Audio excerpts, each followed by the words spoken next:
Hoi, goedemiddag. Ik ben Tim Dekkers. Ik ben digitaal wijkagent in Horstspelen Maas. En ik wil even ter aandacht brengen dat we de afgelopen dagen wel last hebben gehad van oplichtingstrucs. Waarbij mensen zich voordoen als nepagenten. En we vinden het belangrijk om dat ook even breed in de media te delen. Om te zorgen dat we dit soort casussen voorkomen. Hoe gaat dat in zijn werk, Tim?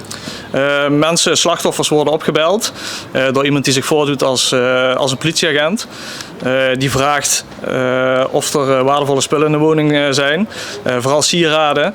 En dat de politie het belangrijk vindt om daar foto's van te komen maken en de sloten te controleren. En op het moment dat die slachtoffers eigenlijk iemand aan de telefoon hebben die zich dus voordoet als politieagent, dan komt iemand anders bij de woning foto's maken van de spullen. In dit geval bijvoorbeeld sieraden. En op het moment dat ze eigenlijk foto's willen maken van de sieraden, lopen ze naar buiten om bijvoorbeeld een camera te pakken. En zijn ze verdwenen met de sieraden van de mensen. Is het de afgelopen paar dagen de verdachte al een paar keer gelukt, zeg maar? Ja, zeker. We hebben vooral gisteren hebben we een veel aantal meldingen in de regio gehad, voornamelijk Horst aan de Maas en Venray, waarbij het in 3 gevallen ook gelukt is om daadwerkelijk sieraden mee te nemen bij de mensen. Wat moeten de mensen vooral doen en vooral niet doen? Wat mensen vooral moeten doen, heb je een oma, opa, moeder, geef vooral hun even aan dat als de politie belt, wij komen niet om sieraden te fotograferen en wij komen ook niet om sloten te vervangen.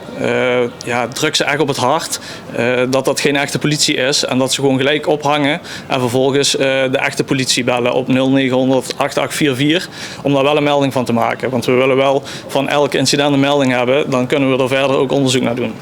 Stel nou dat de mensen het toch gebeurt, dat ze er overrompeld worden. Wat is dan het advies?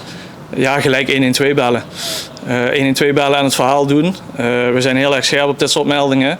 En dan kunnen we ook gelijk een patrouille aansturen in de hoop dat we die mensen, verdachten, nog in de omgeving aan gaan treffen. Zijn jullie nog op zoek naar camerabeelden van de locaties? Jazeker, als er camerabeelden zijn, dan willen we die graag hebben. En dan vooral ook in de omgeving. Daar zullen we zelf ook onderzoek naar doen op het moment dat die melding bij ons binnen is gekomen. Maar heb je verdachte personen op de camera staan, dan willen we die beelden graag hebben. En dan is het verzoek om ook in te bellen met de politie. Dus eigenlijk bij twijfel toch gewoon bellen? Jazeker, bij twijfel altijd bellen.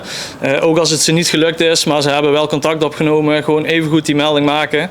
Want dan zien wij ook in welke gebieden het gebeurt en dan kunnen we daar ook actie op ondernemen.